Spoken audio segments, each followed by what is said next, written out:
Hai. Assalamualaikum warahmatullahi wabarakatuh. Fiza di sini. Okay, hari ni kita ada first talk show bersama dengan Master Sifu Saiful Muallim. Hai.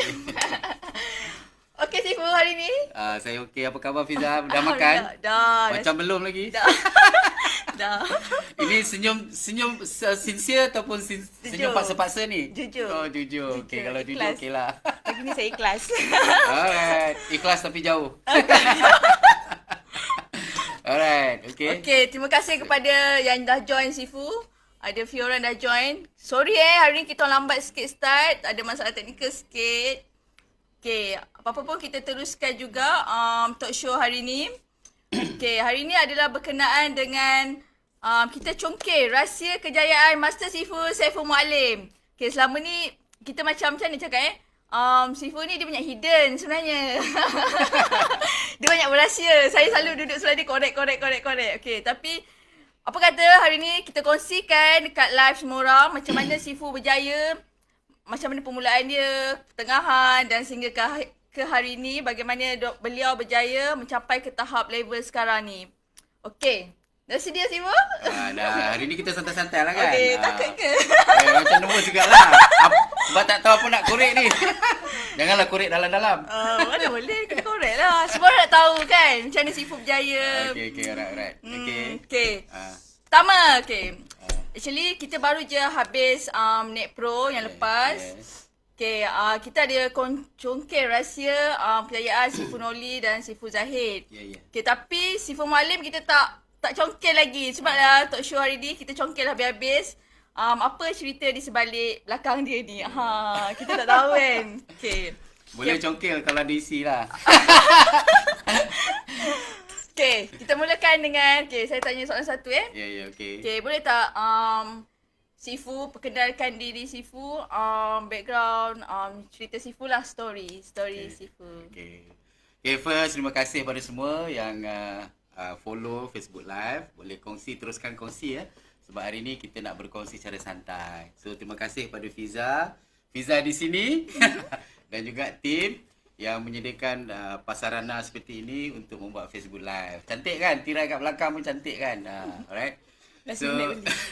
So Fiza suruh perkenalkan diri. Saya rasa ada yang dah kenal, ada yang belum. Nama saya Saiful Muallim. Kalau dalam network marketing mereka panggil saya MSSM, Majlis Sukan Sekolah-Sekolah Malaysia. Tapi kalau di luar sana orang panggil saya Saiful sahaja, maknanya di tempat kerja dan sebagainya lah. So, okey, siapa saya? Saya dilahirkan di Bagan Datuk Perak, di sebuah beluka. Masa tu belum kampung pun lagi, di sebuah beluka kan. Kita duduk dalam satu macam kawasan yang penuh dengan hutan, dengan monyet-monyet kan dan sebagainya kan. Di situlah saya dilahirkan dengan seorang bidan yang datang ke rumah kan. Lahir kat rumah. Lahir kat rumah. So, saya lahir di rumah sebenarnya kan.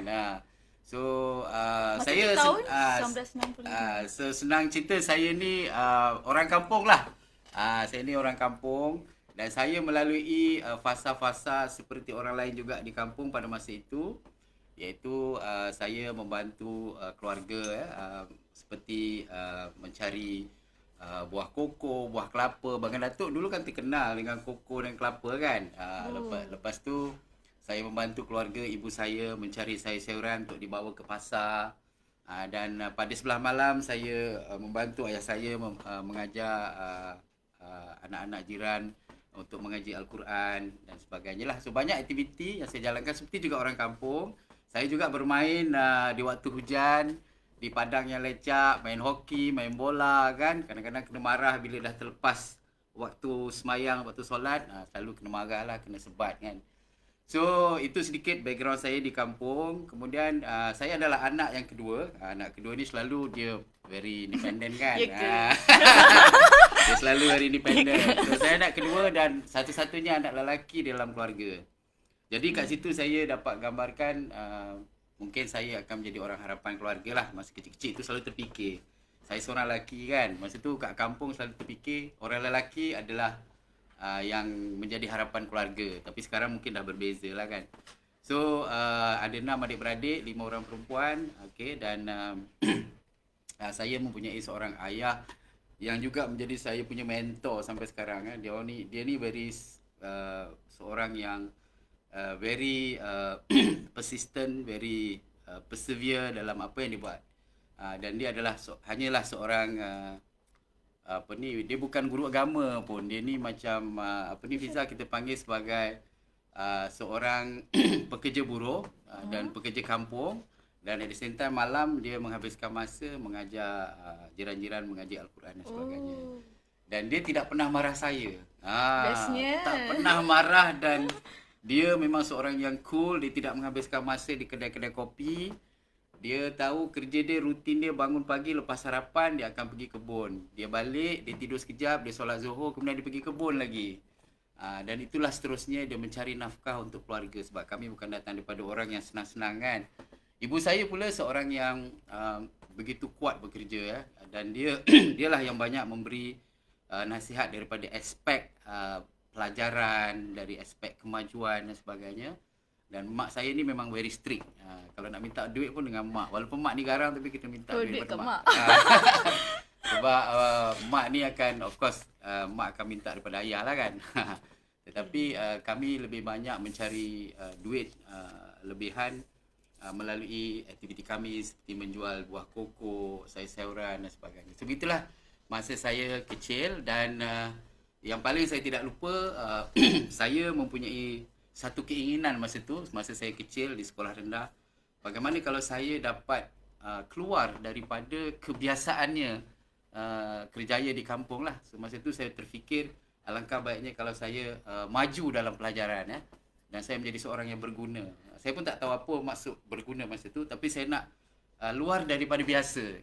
Kan maknanya habis sekolah kita kerja kampung, habis sekolah kerja kampung.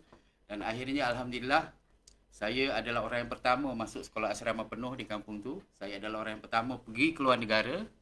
Dan banyaklah menjadi orang pertama di kampung, dan alhamdulillah ia memberi inspirasi dan motivasi kepada saudara mara. Kan Fiza?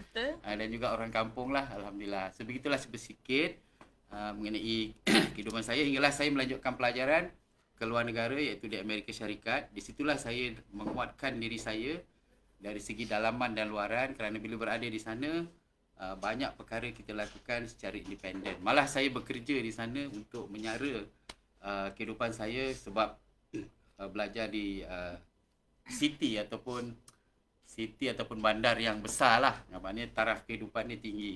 Jadi kita kena kerja. So kerja, belajar dan siap hantar duit lagi dekat mak. Kau ada kerja apa? Siapa kerja apa sana? Kalau nak tahu, mula-mula saya kerja restoran. Wah. So kerja restoran basuh, bukan waiter. Bukan waiter. Kita kerja yang very low class lah. Kita basuh pinggan kan, tapi pakai sarung sebab takut makanan diorang mungkin bercampur-campur dengan macam-macam kan. So kita pakai sarung sampai ke atas ni, saya ingat lagi. Kemudian saya upgrade myself untuk menjadi seorang pembawa surat khabar kan. Maknanya kita bawa surat khabar daripada rumah ke rumah. So dapatlah sebulan dalam $300. Kebanyakannya tips lah. Kat sana basically orang negara maju ni dia berdasarkan kepada servis. Kalau servis bagus, tip banyak. Bila dapat tips tu seronok rasa kan. Dapat $10, dapat $15 kan. So kumpul-kumpul banyak lah. So kat situlah saya menghantar duit ke ibu saya untuk dapat membantu boleh keluarga hantar sikit. Lagi ya? Boleh hantar. Alhamdulillah. Masa tu berapa umur Sifu? Umur saya of course lah masih lagi muda belia. Sweet gitu. Daripada 19, 20 dan 21 macam tu lah kan. Dan independent Yes, very independent. Saya masa tu masih duduk bawah ketiak mak saya lagi. So kat situlah saya membina kekuatan saya lah. Dan selepas tu bila pulang saya menghadapi satu cabaran. Sebenarnya saya sepatutnya graduate dengan 2 ijazah. Ijazah yang pertama adalah Electrical Engineering, kemudian ijazah kedua adalah Computer Engineering. Tetapi semester terakhir saya mendapat berita yang tidak begitu baik, iaitu adik saya sakit kuat di MRSM Perlis masa tu, dan ibu saya mempunyai kekangan ya dari segi kewangan dan masa untuk mengubati penyakit adik saya. Jadi saya pun pulang tanpa menghabiskan satu semester lagi. Actually ada 5 subjek lagi saya ingat. Dan saya berjumpa dengan Dean University untuk dapatkan sijil ataupun degree awal lah. Kemerdekaan kat sana ya. Okay, so saya pun balik. Saya rasa tak apalah, itu saya rasa mungkin bukan rezeki saya. So saya pulang. Tiba-tiba saya balik, kat Malaysia pula ekonomi merosot, tak ada kerja. Oh, tu tahun bila tu? Itu tahun 1999 Oh, ataupun tahun 2000 lah. So so lepas tu saya pun mencari jalan. Saya mencari jalan dengan cara masa tu bayangkan kat Malaysia memang kalau kerja pun gaji RM800 sebagai jurutera. So saya mencari jalan, saya keluar Malaysia, saya pergi ke Singapura. Di situlah saya mendapat pengalaman dari segi oil and gas. Saya bekerja dengan syarikat sebagai kontraktor, bukan sebagai pekerja tetap. Saya sebagai kontrak kepada Shell dan juga masa tu dipanggil ESO. Masa tu dekat pulau, di Pulau Bukom Shell dan di Pulau Cawan di Merlimau sana lah. Okay. So dua company ni saya lah di situlah saya mendapat pengalaman saya. Dan seterusnya saya rasa macam rindu dan saya nak memberi pulangan atau memberi something kepada keluarga. So saya balik ke Malaysia. So saya bekerja dengan sebuah syarikat masa tu boleh kata sudah terkenal juga, tapi belum lagi Fortune 500 company, iaitu Petronas. Dan saya grow sampailah sekarang dengan Petronas sehinggalah menjadi sebagai top Fortune 500. Sekarang Petronas menjadi top 100. So dalam dunia ke tu? Dalam dunia memang top 100 Petronas, dan telah pun contribute kepada negara setiap tahun lebih kurang 40 hingga 45% kewangan negara dari segi royalty, tax dan sebagainya. So itu sedikit sebanyak mengenai background saya. Dan kalau mengikut kejayaan, alhamdulillah selama ni kalau dalam syarikat Petronas sendiri, saya dapat mengekalkan kecemerlangan saya daripada mula saya join sampailah saya retire awal ni. Selama lebih kurang 26 tahun saya punya rating kat situ dia, kalau di Petronas tu dia ada average high, average low, average, cemerlang dan outstanding. So saya always cemerlang dan ada sekali-sekala outstanding lah. Banyak bonus. Alhamdulillah ada cukup. So itu sedikit sebanyak Hafiza mengenai background saya. Saya ada satu soalan tapi tak ada dalam perbincangan kita. Okey, tak apa. Okey, nak tanya, Sifu nak mak ke anak ayah? Macam mana saya actually saya lebih rapat kepada mak seperti yang saya cerita. Sebab mak yang sebenarnya banyak memberi sokongan dari segi pelajaran dan sebagainya. Dia selalu mengingatkan saya lah kan. So nak duit pun dengan mak, semua dengan mak lah kan. Tapi ayah memang orang kata breadwinner. Dia keluar kat sana mencari uang untuk keluarga, dan saya selalu mengikuti dia, saya melihat dia dan saya ingin menjadi seperti dia. Inspire lah. Saya inspire dengan dia sebab dia bukan kaleng-kaleng. Dia bukan kat luar buang masa, tak ada. Dia langsung tak buang masa, dan kat situlah saya membina saya punya disiplin daripada apa yang saya lihat. Maknanya betul kata orang, leader maknanya walk the talk. Maknanya kita buat apa yang kita kata. So ayah saya ni bukan seorang yang banyak cakap, tapi dia buat dengan cara perbuatan. Dia orang memahati tu, anak-anak tengok. Correct. So leadership dia adalah walk the talk. Maknanya semua orang kena tengok Sifu jugalah kalau nak contohi Sifu. Sifu InsyaAllah, buat je, kita InsyaAllah. tengok je apa dia buat. So actually anak dua-dua lah, tapi rapat dengan ibu sebab memang ibu yang banyak guide kita dari segi ibu saya ni seorang yang hebat. Dia sebab dulu datuk saya Allahyarham, dia berpandangan bahawa orang perempuan ni duduk di rumah lah, menjaga suami. So tak ada salah atau betul, tapi mungkin pada masa itu begitu fikiran mereka. Tapi ibu saya belajar sendiri sehingga dia boleh menulis. Dia boleh membaca. Ya, menulis. Asalnya dia tak tahu. Dia tak tahu. Dia boleh membaca, dia boleh menulis Jawi, Rumi. Dia belajar macam mana? Belajar sendiri? Dia belajar sendiri. Kan? Dan in fact dia pun boleh speaking sikit-sikit. Pada. So memang mak saya memang bijak lah. Mungkin kebijaksanaan tu saya mewarisi daripada dia lah. Duduk Jawa Ya, Jawa. Orang Jawa. Orang Jawa ni memang mantap. So ibu saya ni, nak cerita balik mengenai ibu saya ni. Ibu saya ni lah yang banyak orang kata memberi dari segi kerjaya kan. Ada satu cerita yang funny sikit lah. Ibu saya ni selalu cakap, masa tu sebab pekerjaan ni bidang swasta belum begitu orang kata menonjol lagi. So dia selalu pesan kepada anak dia, belajar rajin-rajin, nanti boleh kerja dengan kerajaan. Mak saya pun sama. So doa dia memang makbul. So adik-beradik saya semua kerja dengan kerajaan. Just name it. JKR, Kementerian Pendidikan, Kementerian Pertanian. Wow. Kan. So semua. Dan saya walaupun Berjaya. tak kerja dengan kerajaan, tapi saya bekerja di bawah syarikat anak kerajaan, GLC lah, Government Link Company, Petronas kan. So itulah doa mak saya dimakbulkan lah. Dan yang paling saya terharu dan saya sering menangis masa di luar negara bila ibu saya menulis surat. Saya ingat lagi kata-kata pertama, Assalamualaikum, kehadapan anak deku yang dikasihi dan dirindui. Time tu memang hujan lebat. Memang hujan lebat selebat-lebatnya.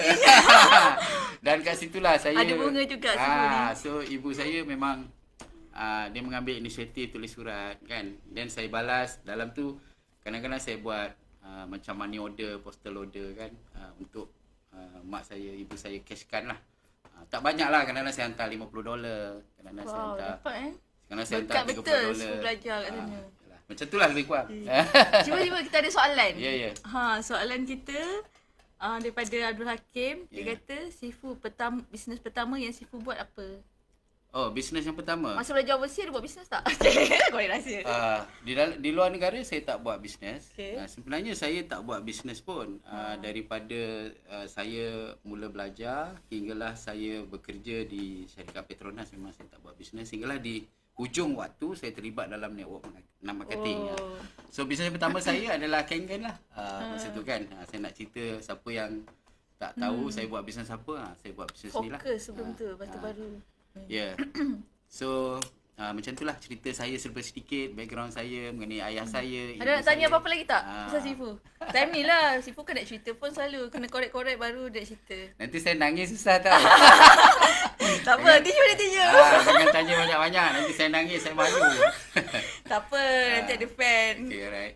Okay, lepas tu kita soalan kedua Boleh?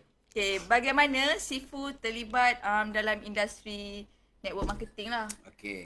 Sebelum Sebelum actually dua bisnes kat sini lah yang saya nak cerita dan saya involve sekarang ni.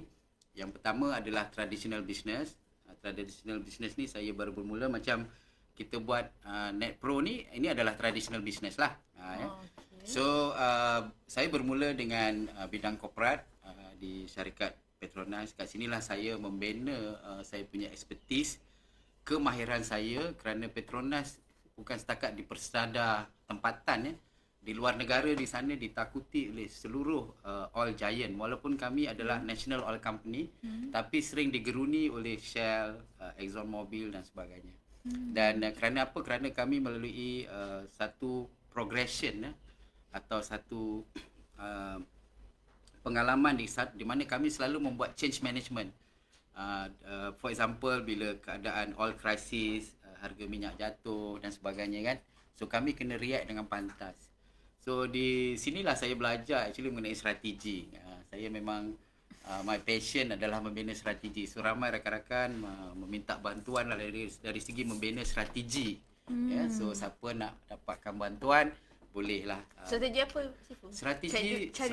Strategi ada banyak ya. So strategi company itu sendiri, strategi business, strategi marketing, strategi pricing dan semua berkenaan dengan strategi. Kalau nak buat strategi, insya-Allah boleh dapatkan daripada saya ya. Dan boleh kontak Fiza di sini. Okay, alright. So so daripada bidang korporat ni lah saya dapat kemahiran dari segi strategi. Kemudian dari segi apa yang saya panggil sebagai execution. Okey, kat sini kami mementingkan execution. Sebab apa? Sebab bila kita mendapat sesuatu projek, buat projek, amat penting sekali untuk kita lakukannya memenuhi masa, memenuhi bajet ya, maknanya on time, on schedule dan on budget. So tiga perkara ni, sebab kalau kita tak memenuhi, maknanya kita akan overshoot ataupun over costing ataupun over budget dan sebagainya. Dan yang inilah yang akan drain the company atau menjatuhkan company dari segi performance. So dari segi execution, dari segi strategi, dan juga dari segi yang penting sekali actually adalah dari segi governance maknanya governance ni maksudnya kalau kita ada syarikat kita perlukan satu tanda ataupun satu Tungku aras. satu guideline atau procedure. Procedure tu kena simple tapi kita kena follow. Itu governance. Maknanya LOA the limit of authority, siapa yang akan approve certain responsibility for example. Kemudian dari segi assurance. Assurance ni umpamanya macam for example kita dapat projek. Ramai orang terus buat je projek tu. Tapi sebenarnya kita ada assurance system, maknanya apakah risk yang kita akan hadapi jika kita buat projek. So kita akan buat risk assessment ataupun due diligence ataupun kita buat study. So benda-benda ni adalah kemahiran saya lah. So boleh dapatkan bantuan jika umpamanya company yang tidak ada, yang maknanya dah tak grow, dah tak boleh membesar kan, ataupun dah macam rasa ada masalah untuk berkembang dan sebagainya, insyaAllah saya boleh bantu insyaAllah dengan kemahiran yang ada. Itu dari segi traditional business lah. Kemudian dari segi network marketing saya bermula lebih kurang 5.5 tahun lepas lah. So mungkin just in time Allah bagi kat saya sebab saya dah saya retire awal. Jadi benda ni macam datang kat saya dan peluang untuk saya grab lah. Kan. So macam mana saya dapat actually masa tu saya head of engineering, di mana semua specialist dalam company report kat saya. So very stressful. Dan saya rasa macam badan saya rasa macam mana ya? Saya punya blood pressure macam dah sampai borderline, memang betul pun. Memang dah borderline. Kemudian saya punya kadang-kadang jantung saya macam berdebar-debar. Kemudian sebab banyak sangat kerja dan semuanya involve, yalah kalau sesuatu kilang oil and gas tu tak beroperasi, kadang-kadang melibatkan jutaan dan ratusan juta kan. So kat situlah kita punya challenges untuk recover as soon as possible dengan expertise yang kita ada. So masa tu saya rasa bila saya balik 9-10 malam, saya cepat tertidur. Kadang-kadang saya switch TV CNN nak tengok news. TV itulah tengok saya. So kat situ saya rasa macam saya ada masalah dengan badan saya. Dan bila penat saya ke apa sih? Penat lah. Balik tu penat. Masa tu itu saya rasa macam penat dan saya rasa saya tak fit lah. Macam tak ada fit. So bila saya memandu, saya macam imagine daripada Kuantan ke KL saya kena berhenti 3 kali sebab saya mengantuk. Saya cepat mengantuk bila tak buat kerja lah, senang cerita. So bila saya buat check up, saya dapati badan saya bertoksin tinggi dan berasid tinggi yang boleh menyebabkan banyak penyakit. Sebenarnya badan kita ni kalau toksin banyak, very acidic, dan badan kita daya ketahanan badan akan kurang dan penyakit senang datang lah. So masa tu saya banyak membuat sesuatu, berjumpa doktor alternatif dan sebagainya, dan akhirnya suatu hari saya berjumpa dengan kawan saya yang memperkenalkan produk kesihatan lah. Kan, so siapa kawan tu? Kawan tu adalah Master Sifunoli lah. Saya tak tahu dia watching ataupun tidak. So di situ saya diperkenalkan dengan produk kesihatan dan alhamdulillah dia memberi satu testimoni yang cukup hebat untuk saya dan membuka mata saya untuk berkongsi dengan ramai orang. Dan saya pernah ada rakan nama Sifu Azhar sekarang ni. So dia mempunyai blood pressure 200, BP 200. So actually boleh pecah pun dia punya blood vessel kan. Tapi dia hidup lagi. Isteri dia pun dah menangis-nangis. So saya pun share produk saya ni dengan dia, dengan beliau, dan alhamdulillah okey. Dan lepas tu saya share dengan ramai orang dan saya rasa macam teruja.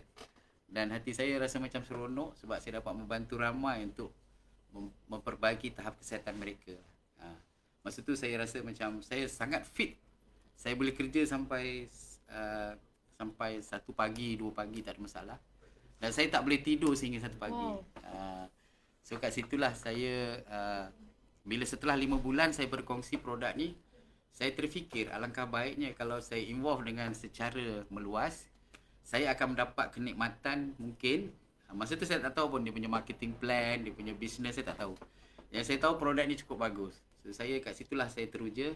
Saya rasa dia satu bisnes yang memberi kerohanian ataupun spiritual ataupun keberkatan lah kat situ. Kat situlah saya bermula dan saya mula berkongsi dan mula start bisnes pada bulan Ogos tahun 2014. Dan saya tidak melihat ke belakang. Siapa yang mengenali saya, alhamdulillah pada tahun 2015 saya dinobatkan sebagai the top performer untuk syarikat energi Energik dan itu syarikat Jepun, satu global company, billion dollar company, dan saya dipanggil oleh owner tu sendiri. Aku ada.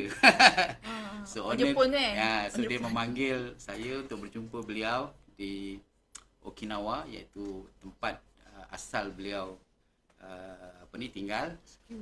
So dapat berjumpa beliau dengan isteri beliau dan beliau memberikan saya business class tiket dan untuk pergi bersama tim.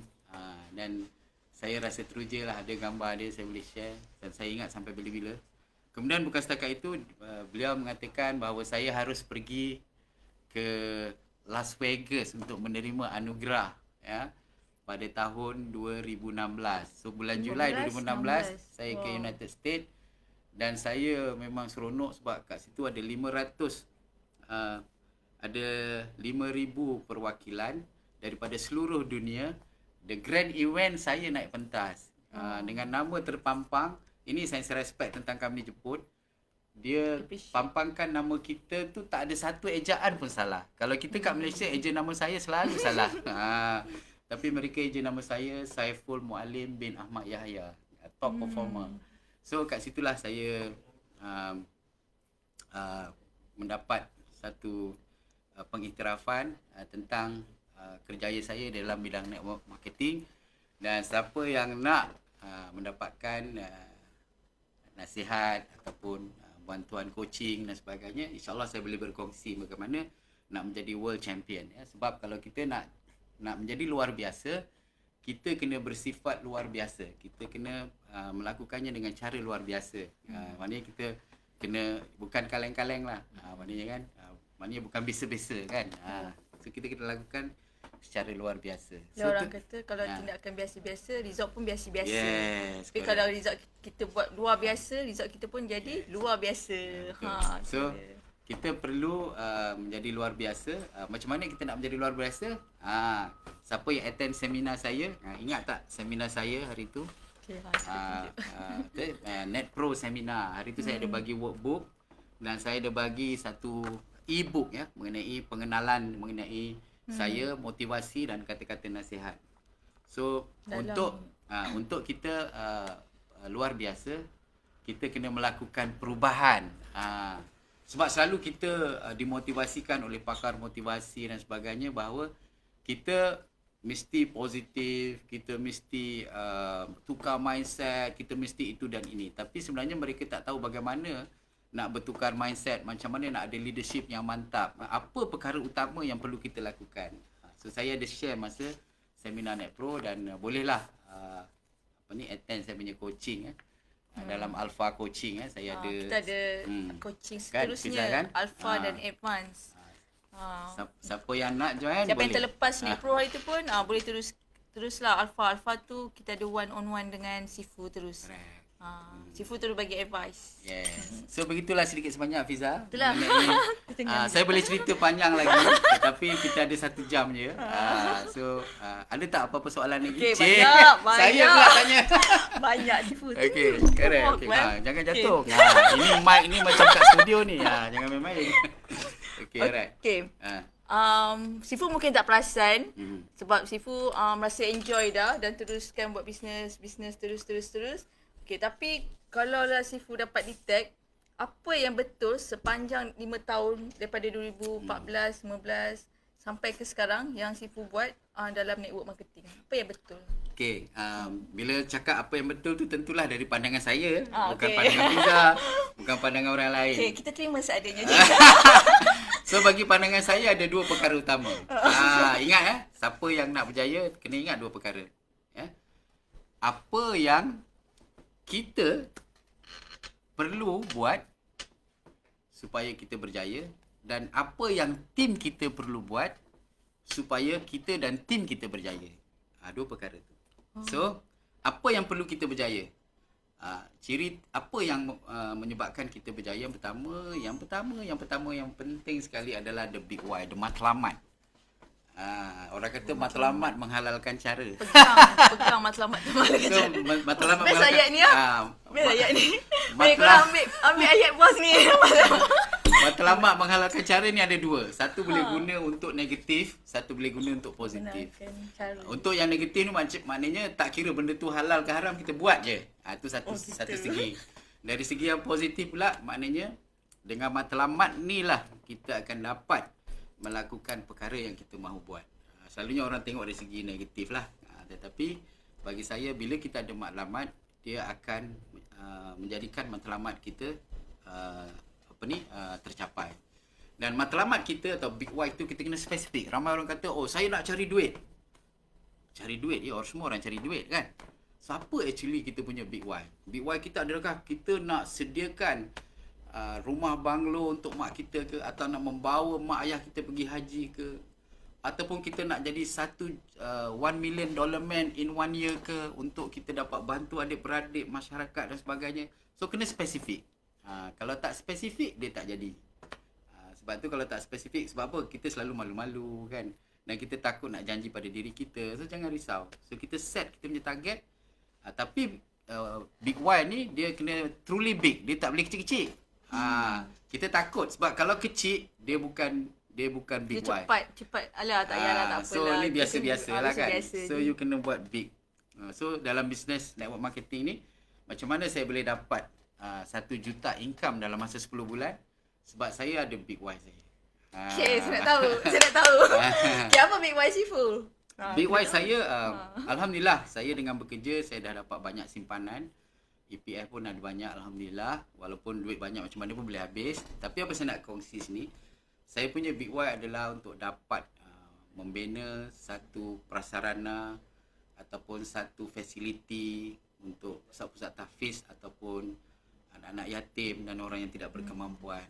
So, ini saya punya matlamat yang belum saya capai, tetapi saya pergi ke arah itu. Alhamdulillah. So, saya punya big why. Jadi, saya akan sentiasa berusaha sehingga saya dapat benda tu. Betul, sedang Sifu ni. Ya Allah, macam mana ni? Konsisten betul lah tu. So, setengah orang macam pelik lah kan. Saya masih buat demo, saya masih buat presentation, saya masih pergi jumpa ramai orang. Kenapa saya tak duduk diam kan? Saya ada big why saya, dan saya yang penting saya passion. Saya berminat. Kalau saya tak berminat, jadi saya tak boleh lakukan benda tu. Jadi apa pun yang kita buat, kita mesti berminat. Saya dah kongsi dalam seminar macam mana kita nak berminat. Remember tak Pyramid of Success? So kalau tak ingat, buka balik buku. Fiza ingat tak? Tengok Fiza pun tak ingat. So siapa yang tak ingat boleh attend saya punya coaching. So Pyramid of Success tu penting ya. Sebab itu the nature of manusia. Memang itulah dia punya progression dia untuk dia minat. Dia tak boleh kata, kau minat apa? Dan you pilih, tak boleh. So, maknanya kita kena go through certain stages, barulah kita akan berminat dengan perkara yang kita buat. For example, katalah kita minat jual kosmetik. So, kita sendiri kena jual benda tu. Bukan kita suruh orang jual. So, kita jual, jadi kita tahu proses dia macam mana nak market, macam mana nak buat sale, macam mana nak learn about the product. Bila kita dah dapat experience, kita share dengan orang, kita dapat pengalaman. Bila kita dapat pengalaman tu lah, kita akan motivate kita. Macam saya tadi kan, saya share dengan kawan jadi sehat. So, saya get motivated. So, daripada experience ni akan timbul apa yang kita panggil sebagai belief, kepercayaan. Kita mula percaya dengan produk tu. So, bila kita percaya, dia yang akan motivate kita punya action. Kita dah mula buat aktiviti. Kita dah mula buat presentation, kita buat demo, kita buat engagement, kita prospecting, macam-macam lah. Dan daripada situlah kita akan dapat result. Ya, yang mana result dia bergantung kepada berapa banyak usaha dan ikhtiar kita. Jadi kalau kita semua tak berjaya, tanya diri kita, banyak tak usaha yang kita lakukan? Atau hanya 1-2 saja kita dah harap jadi milioner? Ramai yang macam tu sebenarnya. So kena Zaz terasa. Terasa di sini. So kita kena memang buat daripada luar biasa. So itu daripada maknanya daripada diri kita. Kita kena ada matlamat, kita kena ada big why. Sebab big why ni lah kita akan konsisten dan istiqomah. Konsisten dan istiqomah dalam kita punya kerja. Okey. nanti saya akan terangkan sedikit sebanyak lah mengenai konsistensi. Hopefully ada soalan mengenai konsistensi. Saya tak tahu. Okey, kemudian yang kedua adalah dari segi untuk tim kita dari segi leadership. Kalau bertanya mengenai apa yang saya buat betul, saya rasa kepimpinan yang saya banyak lakukan semasa saya dalam company, dalam Petronas, kerana leadership di Petronas adalah satu daripada elemen yang kita measure performance kita. Oh. So bukan setakat result kita macam menepati production target dan sebagainya, tetapi juga dari segi bina insan, maknanya dari segi leadership. Ya, so kat sinilah saya membina dan saya apply dekat network marketing sebab masa tu saya buat network marketing masa bekerja. Boleh tak agak-agak buat macam saya? Tak. Buat 2 kerja masih jadi juara dunia. Tak. Kan. So saya actually apply the leadership kat situ. So maknanya saya membina persekitaran yang sihat. Okey, macam mana nak membina persekitaran yang sihat? Saya ada share sedikit masa seminar Net Pro. Ingat lagi tak? Mesti tak ingat. Ingat tak formula yang saya bagi? Apa itu group culture formula yang kita bina, iaitu a function of leadership characteristic campur the leadership of apa dia? Behavior, dan yang satu lagi adalah a function of leadership activity. Maknanya culture campur behavior, Yes. panggil orang, Correct. karakteristik. correct, Dapatlah yes. karakter tu. So culture tu kita akan bina di dalam tim culture. kita. Okay. Budaya. Budaya. Sampai tak faham itu correct. budaya. Correct. Kalau kita ingat di rumah dulu macam mana ibu kita mengajar, mula-mula dia mengajar kita macam mana nak cuci pinggan, nak kemaskan rumah. Mula-mula dia akan sebat kalau kita tak buat. Dia akan ingatkan, dia akan beletih. So lama-lama bila kita buat benda tu, dia akan menjadi satu budaya.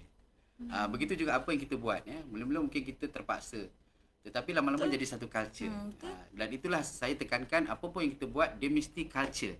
Budaya. Dia menjadi satu budaya. Hidupkan budaya tu. Bukan hidup dengan macam procedure. Procedure tu is a guide, tapi at the end is a culture.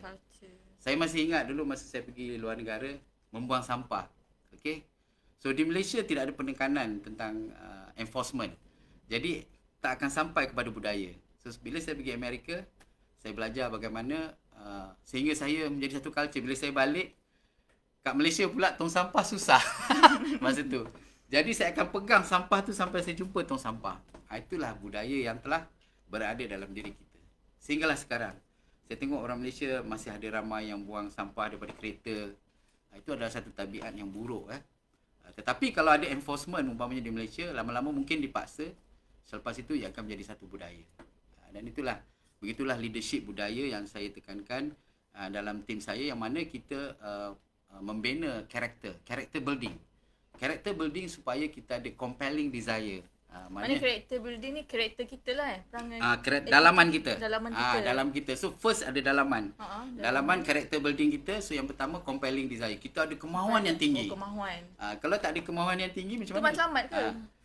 Kemahuan yang tinggi ni kemahuan nak buat benda tu untuk mencapai matlamat. Maknanya macam passion ke?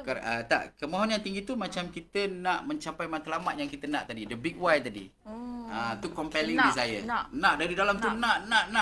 Tapi kalau setakat tengok orang kiri kanan, orang tu buat, aku pun buat. Orang tu tak buat, malas lah. Dia maknanya ikut orang sekitar. Itu bukan, dia tak ada compelling desire.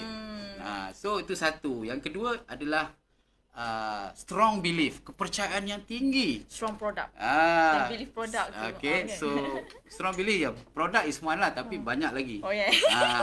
So mesti ada strong belief dengan produk you, dengan diri you. Kita. Yes. Dengan diri kita pun kena believe. So kalau kita tak believe dengan diri kita, siapa lagi? Sebab Allah jadikan dengan kekuatan dan kekurangan. So kita gunakan kekuatan untuk naikkan kita punya performance. Dan gunakan kita punya kekurangan ni untuk penambahbaikan.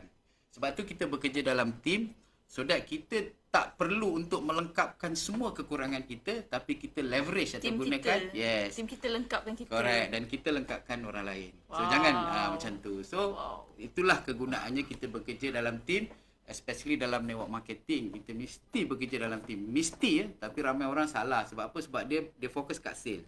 Bila dia fokus kat sale, dia fokus diri dia.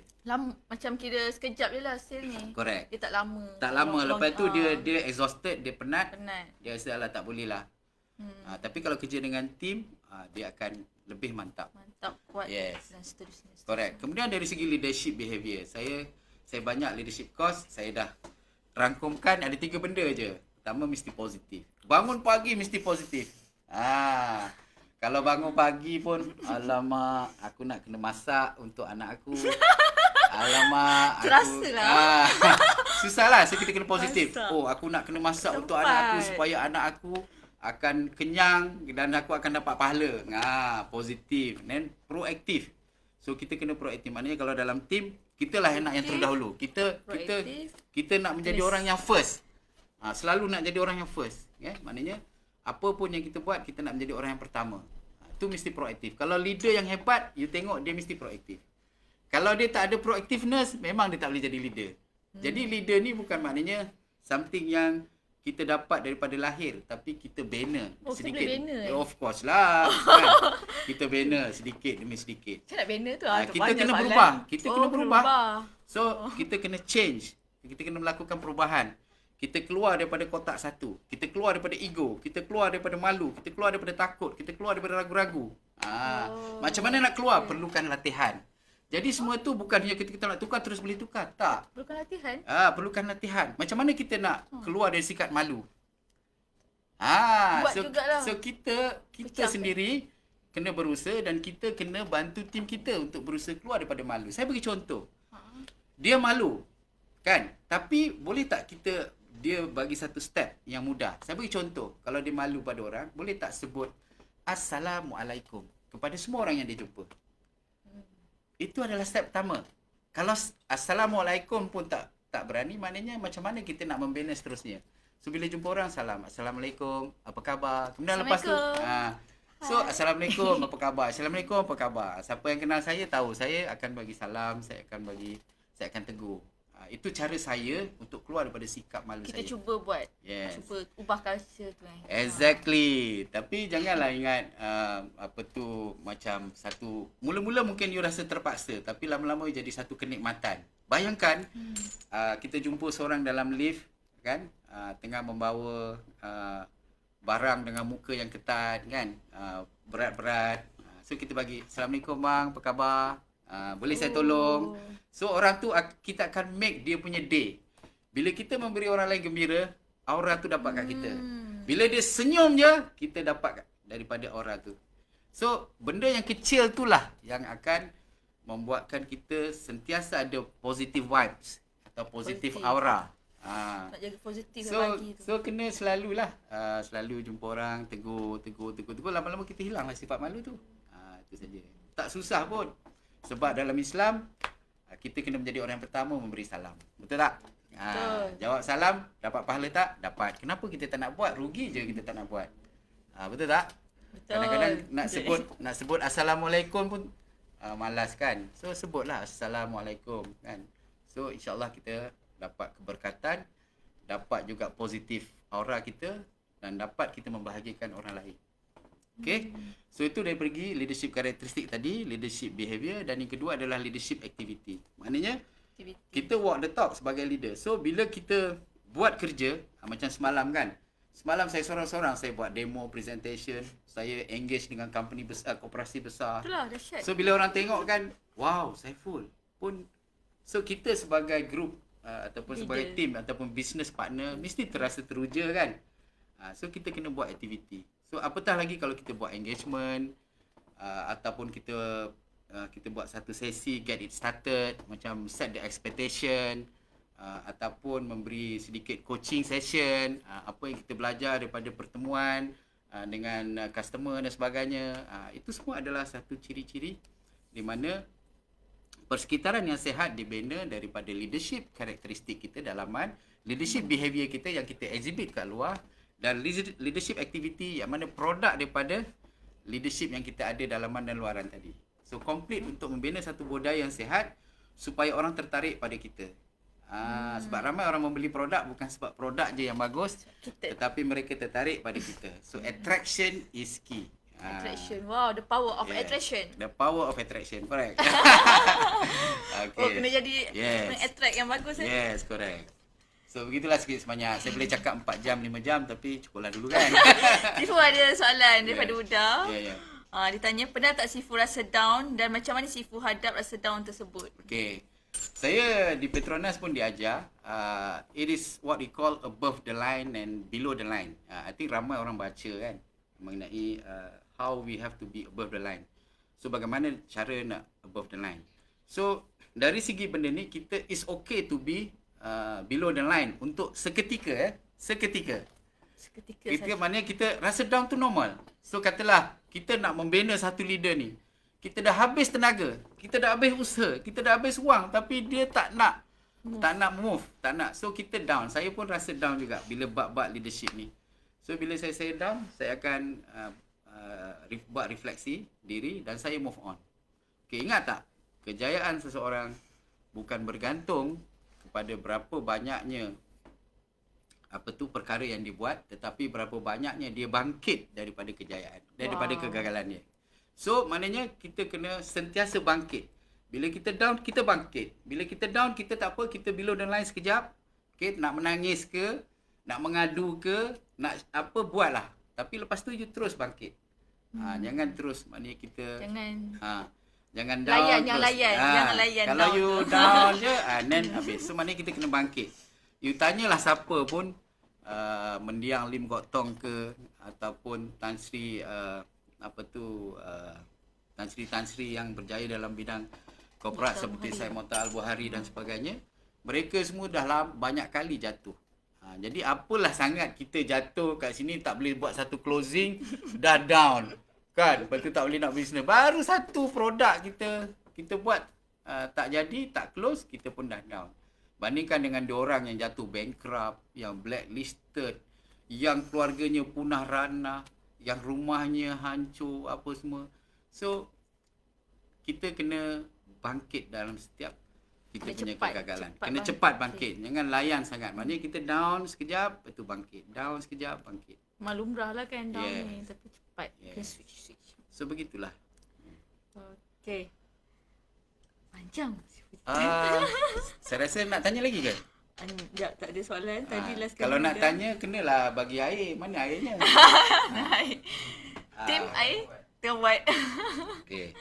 Okay. Seterusnya. Okay, actually macam Sifu kata tadi dah 5 tahun kan? Oh, Farah bawa air. Farah in the bawa house. Farah in the house. Terima kasih Farah. Minum dulu. Kenalkan ni Farah. Say hi Farah. Memang kita kena minum air yang Farah buat. Nak bagi motivasi. Ya. Okay, alright. Ada soalan lagi Fiza? Bismillahirrahmanirrahim.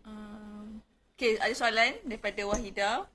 Dia kata semalam ada majlis jumpa saudara mara, doktor, lawyer, profesor, but they don't believe in Kangen. They are too smart. Tanya soal. Okay. They are too smart. Okay. Bukan begitu ya. Kerana itu kita panggil sebagai keegoan seseorang ya. So bila kita menghadapi seperti ini, apa yang kita panggil sebagai rejection. Ingat tak dalam saya punya seminar kita kena terima rejection. So just take note, kita memperkenalkan apa pun produk yang kita perkenalkan, most of the time when it is first time it will be a rejection. Dan kita ada banyak cara. Memang kita kena feel lah rejection. Rejection ni kita kena terima. Jadi kita rejection is normal. Bayangkan kalau orang tak reject, semua kita ni yang dalam sesi bahagianya ni, semua bukan. Semua jadi jutawan dah. Habis kita promote orang beli, promote orang beli. Jadi kita semua multi-millionaire. Jadi memang dalam hidup ini kan kadang-kadang rejection tu bukan disebabkan oleh betul-betul rejection daripada mereka, tetapi disebabkan mereka nak menguji kita dan sebagainya. Jadi kita jangan terperangkap. Jangan terperangkap. Tujuan kita adalah untuk memberi penerangan, memberi education tentang produk yang kita bawa. Jadi rejection first time tu jangan risau, sebab kita akan follow up. For example, kita sharing produk kita, ataupun kita pergi kepada, kalau dia seorang suami, kita share dengan isterinya, ataupun kita cari jalan bagaimana kita boleh berkongsi. Kita tak boleh argue. Sebab orang yang ego memang kita tak boleh argue. No. Je lah. Yes, sebab kita dalam business marketing kita, tujuan kita bukan nak argue, bukan nak menang. tujuan untuk memberi education, tujuan untuk memberi coaching. Maknanya kita kena jadi trainer, kita kena jadi coach. Kita consult lah, kita Yes, consult. Dan kita consult apa yang kita tahu. Bukan kita nak berlawan fakta. Kalau berlawan fakta macam mana terror punya, you tak akan dapat closing. Sebab dah ada wujud argument kan. Sebab tu saya kata tadi, kita kena ada the power of attraction. Kalau dia attracted dengan kita, macam mana? Okay, katalah dia lawyer, doktor. Dia banyak rejection. Okay, bagaimana dia nak tertarik dengan kita? Tentulah nak bagi dia tertarik dengan kita, pertama kita bercakap dengan hati kita. Okay, kita tidak menunjuk pandai. Okay, dan kita kena cari common ground. Common ground antara apa yang dia suka dengan yang kita suka. Bila kita ada common ground, then okay. Jadi macam engagement, titik Correct. pertemuan tu. Yes. Katalah dia seorang Kan? doktor mata. Kita boleh cerita, ya. Kita memberi sikit pujian pada dia, kan. So, macam dalam Net Pro tu, saya ada bagi banyak formula macam mana nak mendekati, nak membuat prospecting dan sebagainya. So, kita boleh follow PepsiCo umpamanya. Ingat lagi tak PepsiCo? Semua tak ingat lah. Saya ingat PepsiCo tu je. Ayat tu je. Apa dia PepsiCo? PepsiCo kita minta permission. Dan kita kena energetic. Kan? Dan kita kena apa lagi? Kita kena puji. Praise. Boleh ingat. Wow, Kita ingat punya team. Dahsyat team kita. kita punya technician pun boleh ingat. Takkanlah you all tak boleh ingat sebagai distributor. Technician kita boleh ingat sebiji-sebiji. So jangan risau tentang ni. Yang penting kita follow up, kita membina relationship. Kena ingat dalam marketing ni kita kena membina relationship, hubungan. Mana kena cari titik pertemuan tu. Kita kena jadi macam dia ke sana? Kita kena macam cari common ground, cari common ground. Apa yang yang dia boleh- suka, apa yang menarik perhatian dia. Apa yang menarik perhatian dia. Tak semestinya kita cerita pasal produk je, kita cerita benda lain. Once dia Kalau dia suka golf, kita cerita golf. Yes, Macam tu. once dia dah tertarik dengan kita, barulah dia boleh terima, dia open. Sebab banyak orang dia close. Dia bila dia ego, dia close. Bila dia close, kita tak boleh masuk. Jadi kita nak pecahkan tu, kita kena cari common ground. Kena cari apa yang dia suka, kan? Dan bila kita boleh tengok orang tu suka bila dia mula bercakap. Kalau kita cakap kau, ni semalam pun saya baru pergi kan, ni saya dapat ni kan. Kena Call in cari. one sekali lah, Kena cari apalah. titik pertemuan tu. So kita kena cari titik pertemuan. Boleh ya? So jangan kecewa, rejection is normal. soalan. Saya juga menghadapi rejection. 70% saya menghadapi rejection. Dia, Tapi insya-Allah. up. Minggu lepas saya close satu. Actually saya dah present demo dia selama 3 tahun setengah. Wow, lamanya. Tapi Kuat tu. 3 tahun setengah. Tapi kalau hari-hari kita ada prospek, of course kita ada banyak hari-hari ada closing lah. Minggu lepas saya close 6. Kau ada? Wow, tanya So yang itu pun Belanja sama. tau. So kita selalu follow up. Dan kita jangan give up. Kan, it's normal. So kalau kita accept rejection is normal, it's okay. Okay, jangan risau ya. Ada soalan lagi. Ada soalan lagi? Okey, daripada Uda. Bagaimana untuk kita sentiasa teguh dan konsisten untuk buat sesuatu bisnes yang kita cuburi dan tidak mudah terpengaruh dengan bisnes lain? Maksudnya lompat network bisnes ini kejap, lepas tu lompat bisnes lain pula. Okay, so sebab tu saya kata tadi, sebenarnya jawapannya saya dah bagi ya. Udah, very good question. Sebab question ni ramai orang tanya. So, macam mana kita nak konsisten? Okay, pertama, saya cakap tadi kita kena ada big why. Kedua, kita mesti ada belief. Believe in product, believe in business. Okay, lagi apa? Believe in yourself. So, kita ada belief. Bila kita ada belief, of course, kita akan buat. Okay, tapi itu tak cukup. The next thing adalah bagaimana kita nak motivate diri kita dan tim kita. Bagaimana? So, betul. So, kita first, kita kena ada belief kita. Okay, kita kena ada big why kita. Itu dalaman.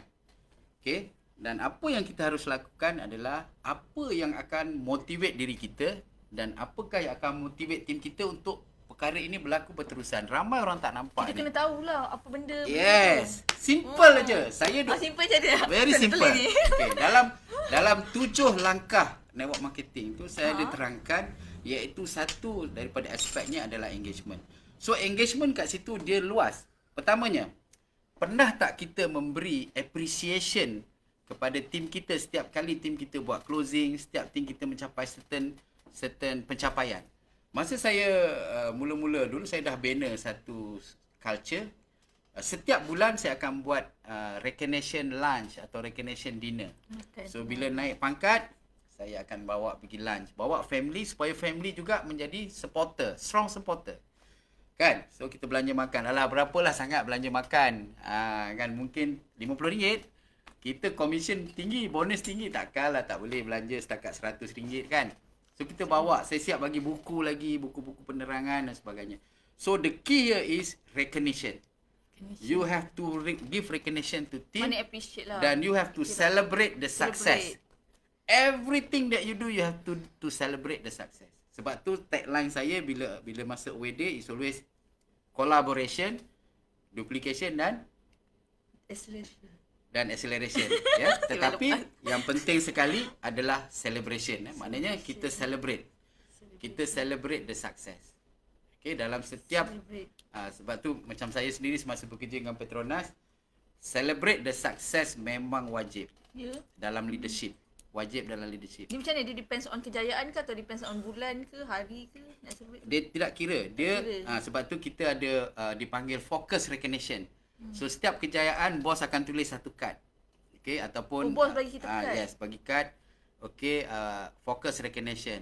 Okay, objektif apa dan you telah capai bla bla bla dan kita tulislah. Dan kita stamp. Dan benda tu nanti masa performance sebagai attachment. Wow.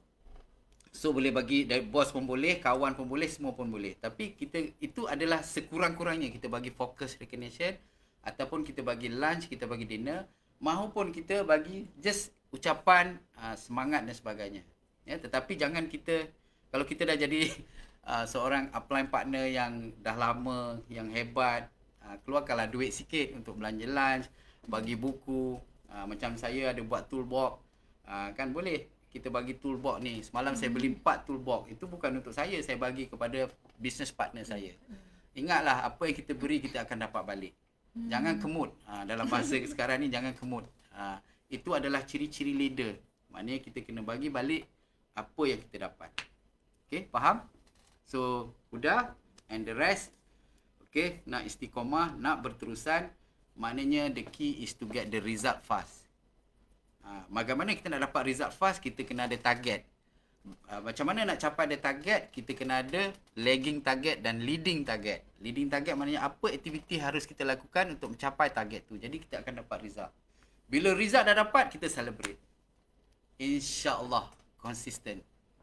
Banyak kita tak nak buat benda ni. Leceh kan, nak buat dinner lah, lunch. Padahal kita boleh buat seorang-seorang. Masak kat rumah je. Masak kat rumah boleh? Boleh, tak ada Host hal. party. Boleh, tak ada masalah. Sebab ini network marketing. Network marketing ada orang termkan sebagai bisnes membelai jiwa. Itu nama dia. Membelai jiwa. Bisnes membelai jiwa. Bagus ayat ni. Kalau kita tak tahu yang bisnes network marketing membelai jiwa, dan susah. Kita duk ingat it's all about sale dan susah. Yeah? Alright? So ada lagi? Okay, tak ada. Kita terus soalan seterusnya. Okay. Bagaimana? Lah macam saya sendiri pun tengok Sifu memang setiap hari energi setiap hari tu memang tak cakap lah. Tapi selama 5 tahun ni Sifu sentiasa berada dalam high energy, konsisten. Lepas tu dah lah high energy, lepas tu konsisten.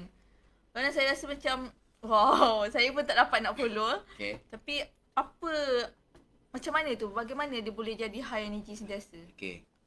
Okay, kalau Fiza dulu belajar sains ke? Saya sekolah teknik. Sekolah teknik je. So, kalau ikut formula energy, apa dia?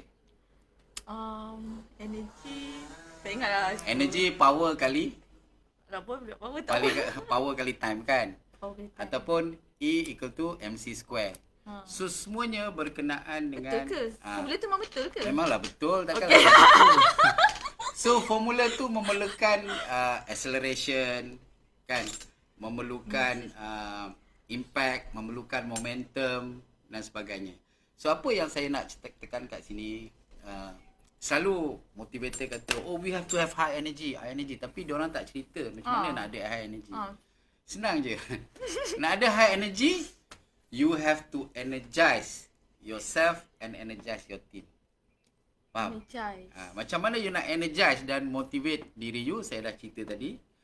Maknanya you kena sentiasa mempunyai matlamat, mempunyai big why kita kan, dan kita sentiasa ingin energize dan motivate. So saya punya amalan, bila saya motivate dan energize saya punya team, saya akan ter-energize. Oh, semangat sekali. So kat situlah sebab macam kita seorang guru ataupun seorang yang share sesuatu pelajaran lagi banyak kita share pada orang, lagi banyak ilmu pengetahuan kita dapat. So lagi banyak kita energize motivate orang, lagi banyak kita energize motivate diri kita. So untuk kita get motivated, untuk kita get energized, kita kena energize dan motivate orang. Bermula dengan kita bangun pagi, kemudian kita berjalan ke tempat kerja, kita jumpa ramai orang. Kita bagi salam, kita motivate dia, kan? Kita share something yang memberi kegembiraan pada mereka.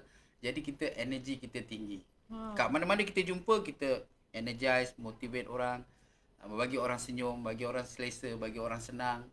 Itu semua adalah energi. Jadi cuba ini pesanan saya, cuba hari ini untuk sentiasa energize dan motivate tim kita. Okey. Kalau nak train, boleh train dengan anak-anak kita, dengan isteri kita.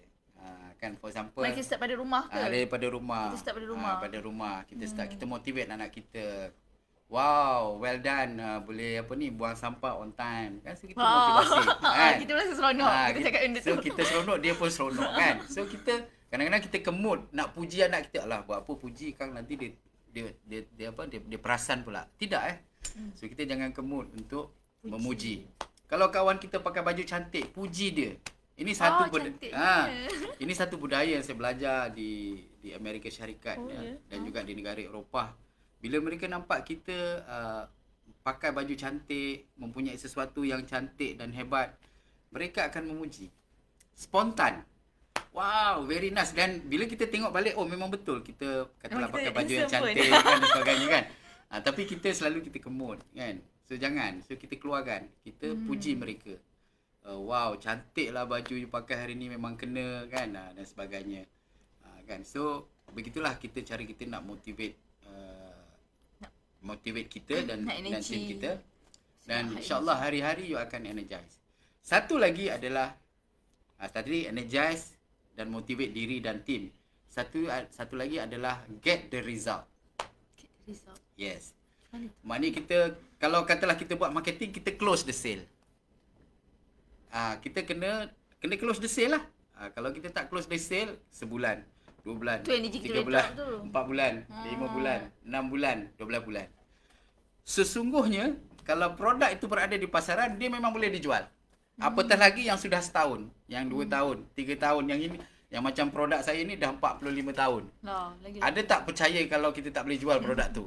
Sebab tu ada orang yang bawa produk ni, bila dia cakap tak boleh jual, saya kata, are you kidding? Kan, company tu siap $1 billion, tak ada hutang, buat sale ratus-ratus juta setiap bulan, kita cakap kita tak boleh jual. So siapa yang tak boleh jual? Kita ke atau siapa? Kita. So make sure kita get the result. Tapi orang tanya, macam mana nak get the result? Time tu lah kita belajar. Kan, kita pergi coaching, sesi, dapatkan visa untuk dapatkan coaching. Macam mana nak buat closing? Kan, macam nak demo yang mantap, macam mana nak buat closing, macam mana kan. So dalam 7 langkah, langkah yang keempat iaitu closing. So kita boleh belajar dengan detail macam mana kita nak buat closing. Skip jualan. So go for result. Sebab kalau tak ada result, tim kita pun akan down. So, maknanya kita target result, lepas tu diorang pun akan termotivate. Yes, of course dengan result ni dia akan motivate. Kalau dah berbulan-bulan, of course kita kena ada mindset delay gratification. Maknanya apa yang kita buat tu memakan masa daripada mula. Kalau kita start business hari ni, janganlah selepas sebulan kita rasa macam kita nak close. Mungkin memakan masa 2 bulan, 3 bulan. Ada orang 1 hari dah dapat. Itu tak apalah. Tapi ada masanya kadang-kadang 2 bulan, 3 bulan kita tak dapat. Sebab kita tengah membina. Dan kita dah pun membuat assessment. Bisnes tu bagus, produknya bagus. Apa lagi? Dari segi kerohaniannya pun bagus. So kalau kita dah tahu semua bagus, mesti ada cara untuk kita get the result, untuk kita close. Betul tak? Sebenarnya action kot. Yes, pandai. Macam mana? Yes. So untuk action tu apa perlu buat? Kena buat banyak experience. Ini prospecting pun bila tanya, bila ramai yang mengadu. Ramai yang mengadu kat saya. Oh, susahlah Sifu nak close. Susahlah, saya tak dapat lah, reject lah. Saya tanya senang je. Okay. Berapa banyak prospek yang ada dalam buku list you? Pertama, buku dah lah tak ada kan. Yang kedua, bila tanya berapa prospek, dia kata saya ada 9 orang. Dah berapa lama buat bisnes? 3 tahun. Takkanlah 3 tahun 9 orang ni yang kita nyak-nyak. Memanglah tak dapat. Tapi kalau because network marketing is all about number, it's a big number. Oh, maknanya kita target. Ya, Berapa setiap ramai kita jumpa. setiap hari kita mesti ada satu. Dia akan naikkan energy. Yes, kalau 3 tahun 365 kali 3 dah 1000 lebih. Wow, 1000 prospek. Sebab tu tiba-tiba memandu ada orang teks. Saya semalam ada orang teks nak beli produk. Tiba-tiba saya ingat-ingat, oh ini dulu saya jumpa 3 tahun dulu. Kan? Kemudian ada lagi. Best Dan ada lagi. Sebab kita continue Kita jumpa orang jumpa. to do the prospecting. Close tak close tu lain cerita dulu Yes. Close tak close tu nanti Kita tu tak apa. build the relationship. Jumpa je, jumpa. So kita ucapkan dia selamat hari raya. Janji dia kenal kita. Yes. Nampak 10 kali dia beli. Exactly. Kita memang rasa dia orang tak respon. Kita memang rasa tak ada reply. Tetapi kita tak tahu. Ya. Kadang-kadang dia follow kita pun kita tak tahu.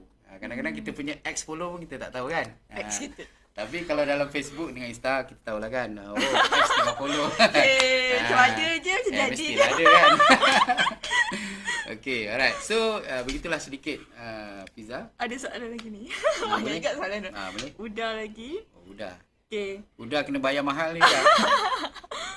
Okay. Apa pendapat Sifu berkenaan tidak ada masa, tak sempat untuk buat bisnes dan menyebabkan bisnes itu berhenti sementara waktu? Okay. Adakah ini berkenaan time management? Okay, first kali. Dia bila dia kata tak ada masa ni, dia ada dua perkara. Yang pertama, dia sincere. Memang dia tak ada masa. Macam saya nak mula kerja, nak mula involve dalam network marketing ni, memang saya tak ada masa. Saya balik pukul 9.10. So, bila Sifu Noli, Master Sifu Noli ajak saya buat bisnes, saya nak sihat je. Saya tak jawab apa sebenarnya, tapi saya cakap dia, saya nak sihat je. Tapi sebenarnya dalam hati saya manalah ada time. Kan, saya balik 9.10 malam. Okay? Tapi masa tu memang saya memang tak berminat pun lah. Memang tak nak sebab saya nak stick dengan apa saya buat. Okay.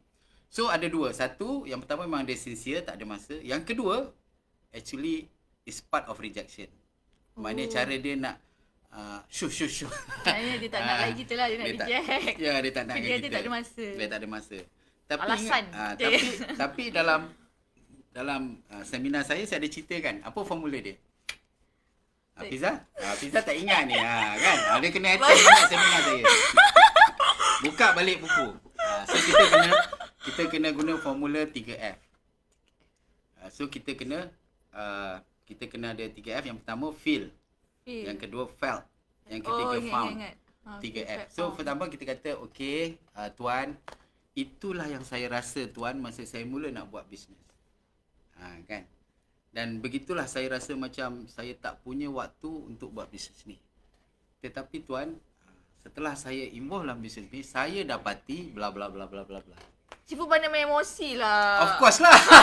Of course lah. Yalah, touching. 90 kan kita belajar dalam network marketing kan. You belajar dengan 90% adalah apa dia? Emosi. So, bukanlah kita nak manipulate emosi dia. Tetapi semuanya emosi. Lagi-lagi perempuan kan. So emosi tu kita kena main juga peranan. Masukkan elemen. So kita ada 3F. Maknanya dia tak ada time. So jangan ambil tak ada time tu per se. Maknanya dia memang tak ada time. Tak. Dia actually motif dia lain.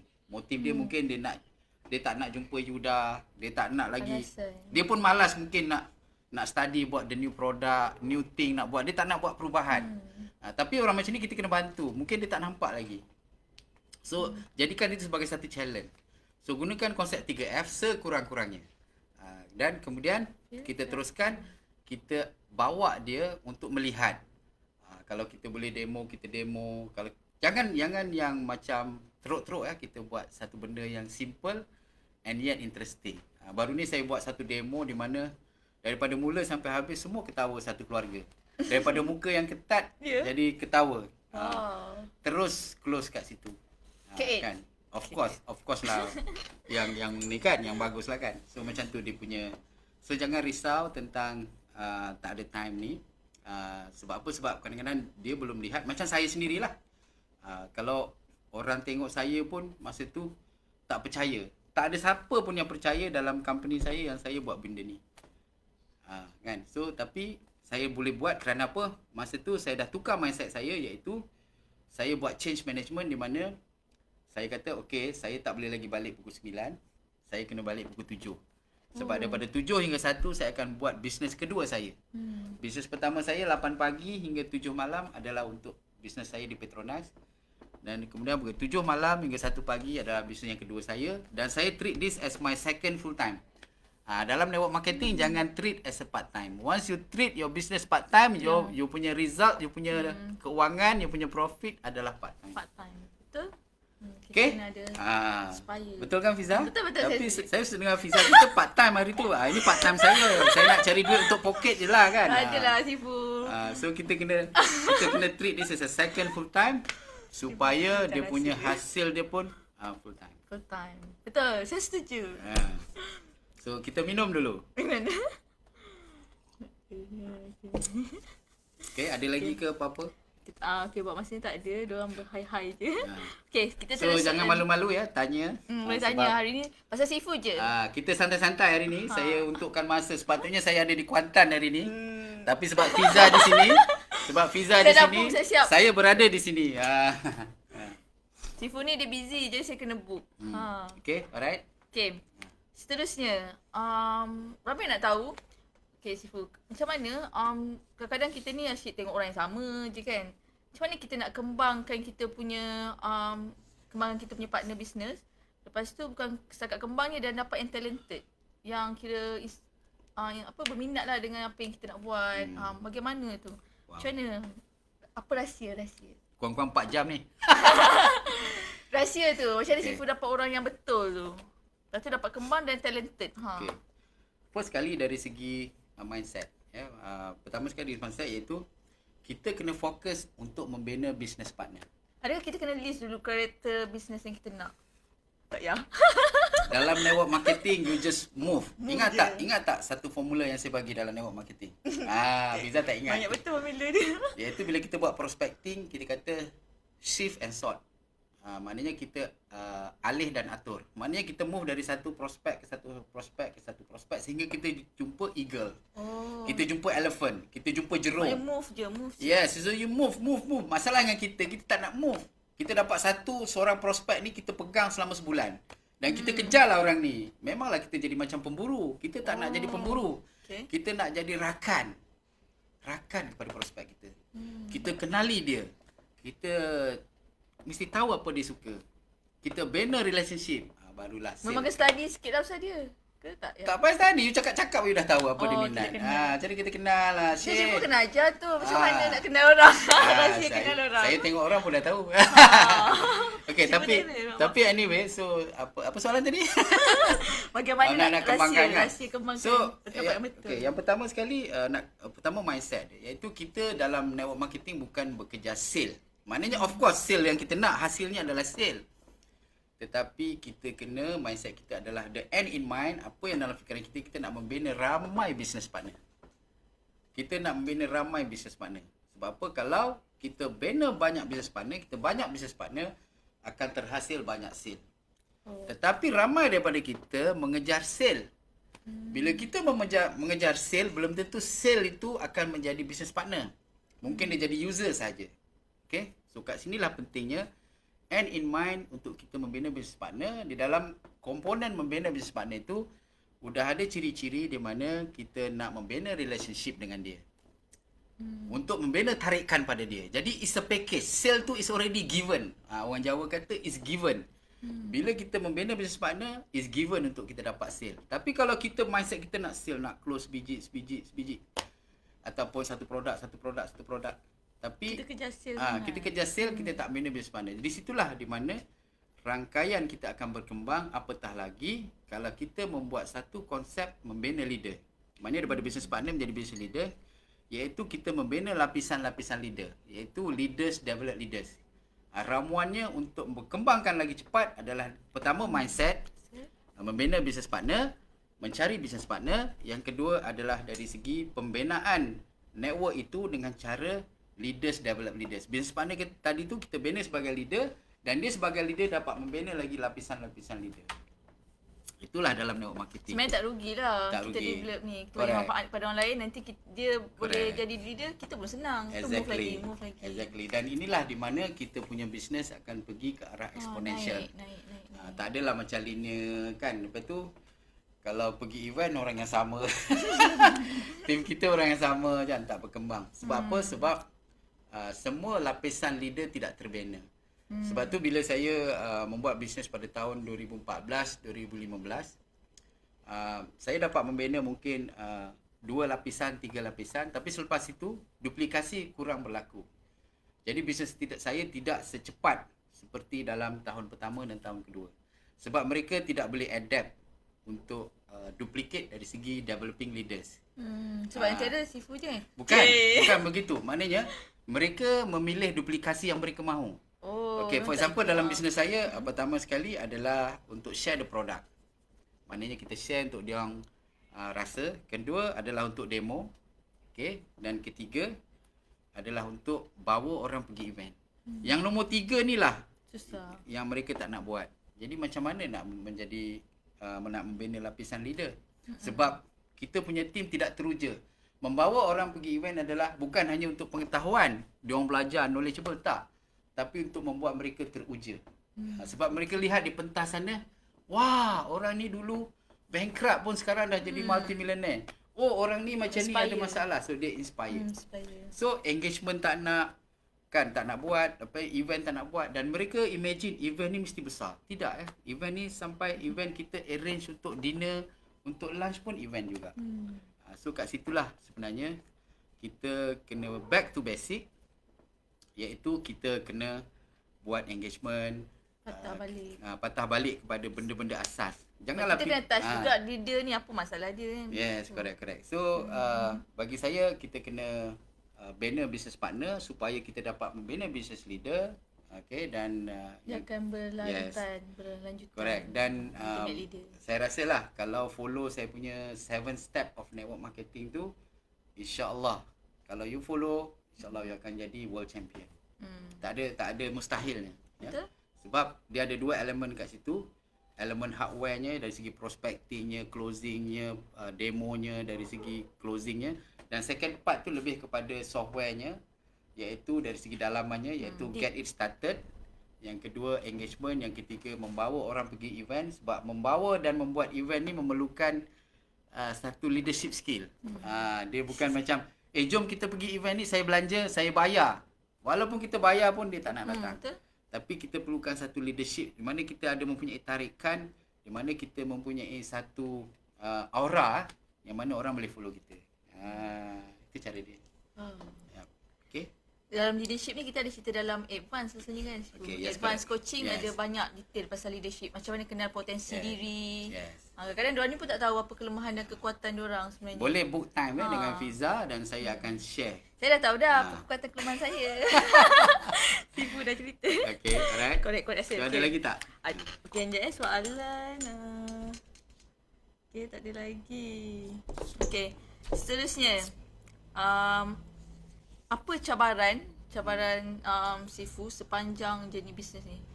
Cabaran yang best ke tak best tak kisahlah, tapi cabaran-cabaran yang rasa mencabar, trigger.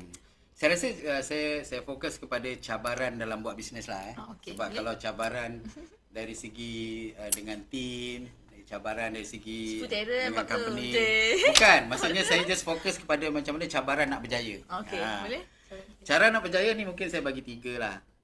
Cabaran yang pertama adalah macam saya cakap tadi, bagaimana nak membina leaders. Itu cabaran pertama. Kerana mereka pertama mempunyai mindset yang salah, iaitu kebanyakannya mengatakan bahawa mereka bukan leader. Diorang sendiri dah bawa. Padahal mereka ni di ranking yang tinggi. Ranking yang tinggi, dah berada di ranking yang tinggi. Tapi still kata, ini Sifu je lah buat. Sifu je yang tahu. Jadi dia tak mahu keluar daripada kepompong follower. Kita jadi leader kena jadi pace setter. Kita kena initiate, kita kena organize. Kita kena proaktif. Kan saya cakap tadi, kalau nak tahu leader tu bagus tak bagus, tengok proactiveness. Kalau dia proaktif, memanglah dia leader hebat.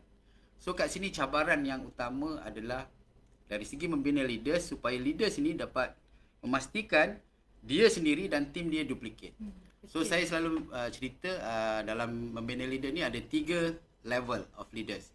Membina 3 level of leaders mana diri kita menjadi leader yang hebat bila kita dapat membina leader yang kedua tadi, dah berjaya membina leader yang ketiga. Bila leader yang ketiga tu dapat dibina oleh leader yang kedua, maknanya kita telah berjaya menjadi seorang leader. Leader bawah kita tu berjaya create leader Correct, lagi. create leader lagi. Wow. 3 level. Itu saya punya ramuan lah. Senang lah lepas tu. Kalau setakat kita bina the next one, then dia akan mati. Dan kalau semua orang lakukan yang sama, confirm network marketing kita akan rangkaian kita hebat. Rangkaian kita akan berkembang dengan hebat. Itu adalah yang pertama. Yang kedua, dalam network marketing ni saya mempunyai kekangan untuk membina di luar negara. Sebab bila kita nak membina bisnes di luar kawasan, katalah Sabah, Sarawak atau di luar negara, kita memerlukan present kita di peringkat permulaan. Macam kalau katalah kita nak kembangkan bisnes di Kota Kinabalu umpamanya kan. So kita perlu selalu berada di sana sehingga akan terbina business partner dan business leader di sana. Barulah kita boleh tinggalkan, dan ini adalah satu cabaran saya lah untuk membina bisnes di luar sana. Selain daripada kita dapat melalui natural prospecting dan natural closing lah kan. Kita memang kena start dulu lah nak dapat natural tu Correct. Macam kita kena pergi ke tempat tu dan kita bina sehingga kita adanya satu leader yang mana dia dapat kembangkan. Kita gunakan leader ni untuk mengembangkan bisnes kita di sana. So itu cabaran yang ketiga lah. Cabaran yang kedua, Cabaran yang ketiga sebenarnya berkenaan mindset.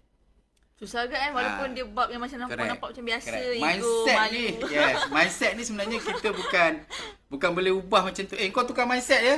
Tak boleh. Susah kan nak ubah orang ni. So mindset ni kita kena lead saja. Maknanya kita boleh bagi guide macam mana nak ubah mindset ataupun nak adopt the mindset.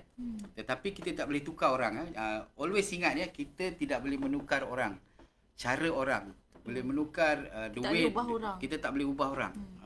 Tapi kita boleh coach mereka, membawa mereka untuk berubah. Kita boleh bawa orang tu untuk berubah tapi kita tak boleh ubah dia orang. So kena ingat yang tu sebab nanti kita kecewa.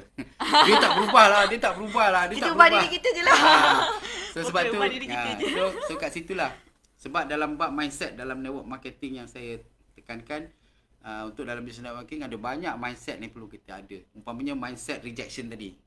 Kan, mindset kena accept rejection, mindset delay gratification, maknanya benda ni memerlukan masa, kan, dan banyak lagi mindset yang perlu kita ada supaya bila kita dalam bisnes ni kita lapang dada, kita terima dan kita nak bergerak setiap hari, setiap masa, walau apa pun hujan, walaupun guruh, hujan, panas, COVID-19 semua COVID-19 jalan.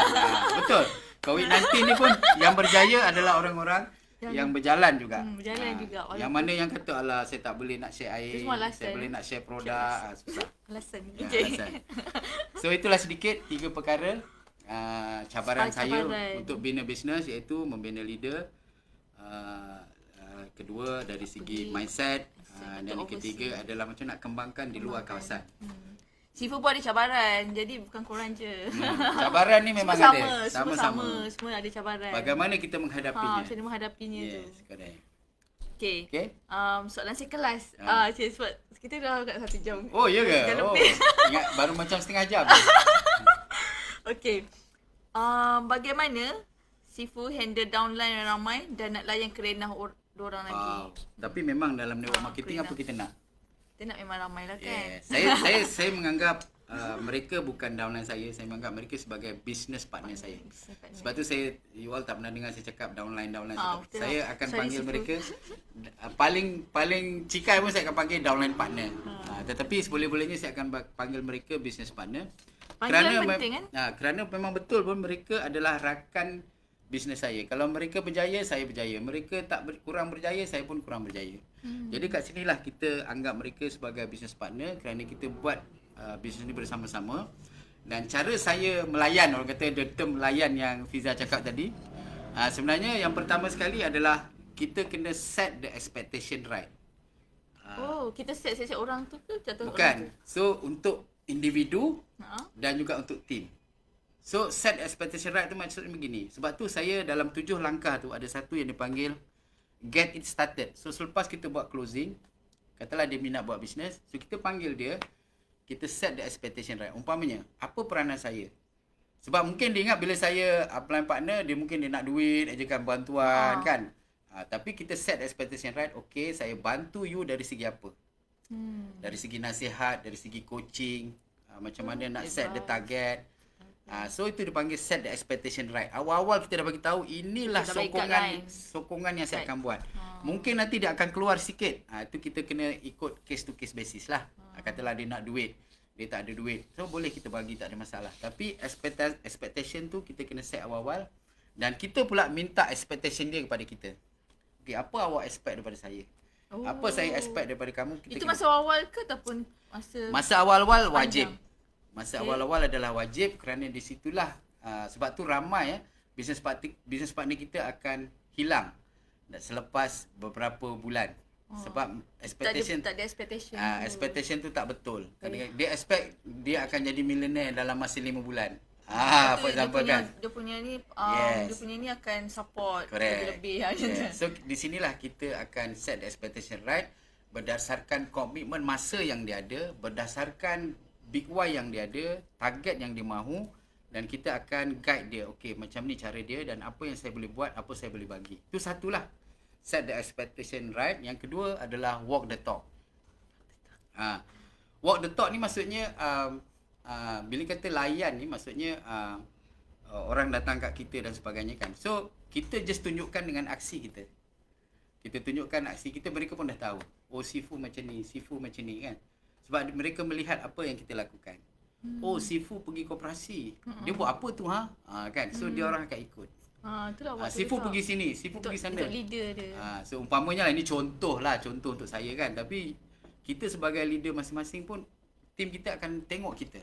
So kita kena walk the talk.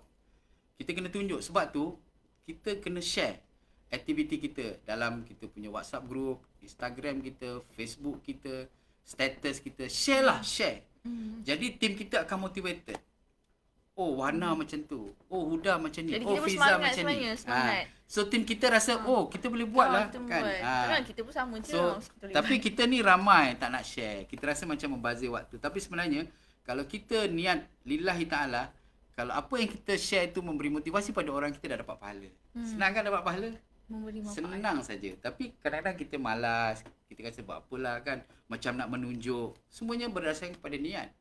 Kan kalau memang niat kita menunjuk, dapatlah menunjuk. Tapi kita bukan nak menunjuk. Kita nak tunjuk pada tim kita benda ni boleh dilakukan. Jadi diorang pun rasa boleh. Alah Saiful tu kan orang macam ni boleh buat, takkan aku tak boleh buat. Jadi orang fikir macam tu. Saya Alright. boleh buat saya boleh buat. So itulah 3 benda. Set the expectation right. Set. Walk the talk. Dan satu lagi adalah be part of the team. Kalau semua yang kenal saya, semua orang akan tengok. Sifu ni semua ada. Kan apa yang tim buat dia mesti ada. Maknanya kita sentiasa berada di mana-mana tim kita berada. So kita be part of them, kita open. Macam kita support lah. Yes, Kita maknanya berada bersama support dorang. satu dan kita reachable. Reachable. Saya pernah dengar banyak orang Sifu dia kata dekat bisnes lain kalau leader macam Sifu ni dah tak boleh bercakap dah. Dah ada gap, dah ada barrier. Tapi dengan Sifu ni senang. Sebenarnya Kalau bukan dah jauh pun yes. still boleh. Sebab saya amalkan, saya akan berada dekat dengan mereka. Di situ saya akan membuka untuk mereka bercerita, bagi feedback dan sebagainya. Dan sebab tu saya ada engagement session Khamis malam Jumaat, saya memang untukkan untuk tim. Cuma sama ada tim nak buat atau tidak. So engagement yang saya untukkan dan mereka juga boleh memohon untuk buat engagement bila-bila masa ad hoc. Kalau saya available macam semalam petang ada brother Rizwan dengan Sifu Nazirah datang untuk memohon bantuan macam mana nak follow up. Nak follow up pun perlu bantuan. Bukan senang follow up dengan satu corporate giant juga kan. So kita kena ada cara. Spend time. So kita kena be open, kita kena reachable. Kalau kita put the barrier, engkau level rendah, kau dengan ni, tak boleh. Tapi memang pun kita kena pastikan leader-leader kita juga membuat perkara yang sama. Sebab kalau tak membuat perkara sama, lama-lama duplikasi tidak berlaku. Okey Fiza? Okay, panjang dah. Okay, soalan terakhir. Okay. Oh, dah terakhir dah? Dah terakhir lah. Alright. Okay. So, saya minum dulu. Minum dulu. Ada soalan lagi tak kat audience? Okay, soalan terakhir. Bersedia je macam apa je. Okay, Okay. bersedia? Okay, apa sebenarnya kejayaan Sifu dari segi, maknanya berjaya tu bukannya dari segi kerjaya je, tapi dalam bisnes, dalam kehidupan, dalam life. Lepas tu Sifu pun ada Kangen Center sendiri, ada tim sendiri. Okay, apa rahsia kejayaan Sifu Okay. sebenarnya? Dalam apa pun yang kita buat, ada dua perkara, dalaman dan luaran. Ini yang saya rasakan lah. Ini daripada hati tau Ini- Sifu. Bukan dari sini. Okay, ini daripada hati saya, betul. Ha. So, ini yang saya rasa lah. Ini yang saya rasa. Yang pertama sekali, kita kena, dari segi hardware lah, kita kena profesional. Professional. Sebab tu kalau kita belajar network marketing daripada Eric Worre pun, seorang guru network marketing, dia kata, we have to be professional network marketing. Apa itu professional? Kita define. Professional maksudnya banyak. Bagi saya ada 3 perkara utama. Yang pertama adalah dari segi integrity. Kita maknanya kita Kejujuran. kejujuran kita. Kita kena ada integrity kita. Okay, yang kedua kita kena loyal. Loyal dengan kita punya company kita, loyal dengan kita punya team kita. Loyal tu bukan macam kita follow membabi buta, bukan ya. Loyal di sini bermaksud kita follow. Kalau company, kita follow the aspirasi company. Kita sokong, kita dukung. Setengah orang bila ada company yang mereka bekerja, mereka condemn company tu. Mereka kata mereka tak follow aspirasi company. Jadi itu tak boleh. Itu dah macam dah ni dah berlawan. So kita kena loyal, maknanya kita kena implement aspirasi mereka. Dan yang ketiga adalah dari segi masa. Berapa ramai yang on time? Okay, so On time. so selalu kalau waktu Malaysia dia setengah jam. Dia buat awal supaya on time. So kita kena on time. Ya, semua yang kerja dengan saya tahu, saya always on time lah. Kan? So on time ni memang sampai saya bina daripada saya sekolah rendah lagi. Saya akan sentiasa berada di sekolah awal. Kot, bukannya on time Sifu. Dan saya walaupun demam pun saya akan pergi sekolah. Ya. Begitulah semangat saya. Saya Kak demam Ina. pun pergi sekolah. Dan sampai saya buatlah, maknanya kalau kita ada appointment, kita kena on time. Kalau kita buat projek, kita kena on time. Semuanya kena on time.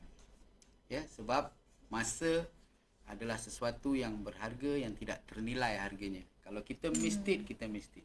So professionalism tu kena ada. Cara melayan orang apa tu semua adalah inilah. Mana cara kita Kalau nak melayan jumpa orang pun kita kena lebih awal. Correct. So itulah credibility kita, aura kita, tarikan kita. Kita selalu datang alasan. Oh tadi jam lah. Anak saya tadi menangis. Ayat biasa tu lah. Macamnya. So pertama sekali mesti professional. Integrity, Okay. loyal. Okay. Yang kedua, ni yang saya rasa lah dalam buat bisnes. Give back to people. Respect. Kita beri balik apa yang kita dapat. Dalam Islam pun sama kan. Macam kalau dari segi pendapatan kita bagi balik zakat. Begitu juga dengan apa yang kita dapat, kita kena beri balik. Kita kena give back. Kalau kita sebagai seorang distributor, seorang upline partner, seorang leader, apa kita boleh bagi balik? Kita boleh bagi balik dari segi masa. Kita buat coaching. Macam sesi macam ni saya bagi free kan. Itu pun salah satu caranya. Kemudian kita bagi balik dari segi macam saya semalam beli demo tool untuk saya punya new distributor. Terus cara kita bagi balik. Sebab semua kita percayakan, semua kita believe kan, the more you give, the more you get. Tapi kita tak nak buat. So kita always believe that kita kena give something back. Mungkin kita level bagi kepada partner kita, tapi Bagi biasa-biasa je pun tak apa kan. Paling tinggi kita bagi balik pada masyarakat lah, pada society. So maknanya kita bukan setakat passion, ada passion untuk bekerja dengan benda yang kita buat, tapi kita kena ada compassion. Compassion ni maknanya kita bagi balik. Bagi balik dari segi ilmu pengetahuan, bagi balik dari segi keuangan, bagi balik dari segi nasihat, semualah. Apa yang kita tahu. Okay, so kita mesti professional and give back. Dan yang ketiga adalah sebenarnya yang paling penting.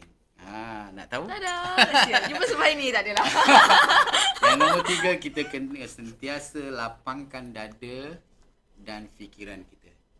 Itu penting. Kalau kita tak lapang dada, kita tak lapang fikiran, susah untuk kita berjaya. Hari ni ada orang hantar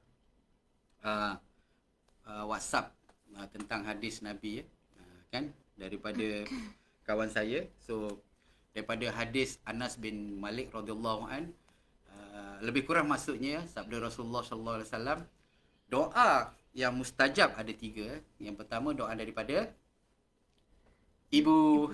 Wow. Yang pertama doa daripada ibu. Yang kedua doa daripada musafir. Yang ketiga daripada siapa? Ibu, musafir. Dan orang yang berpuasa. Kan itu hadis Nabi lah. So kita ambil doa daripada ibu. So mesti selalu kita kontak ibu kita, kita happykan ibu kita, kita minta ibu doa pada kita. Kerana kejayaan kita akan berlaku bila ibu kita merestui, mendoakan kejayaan kita.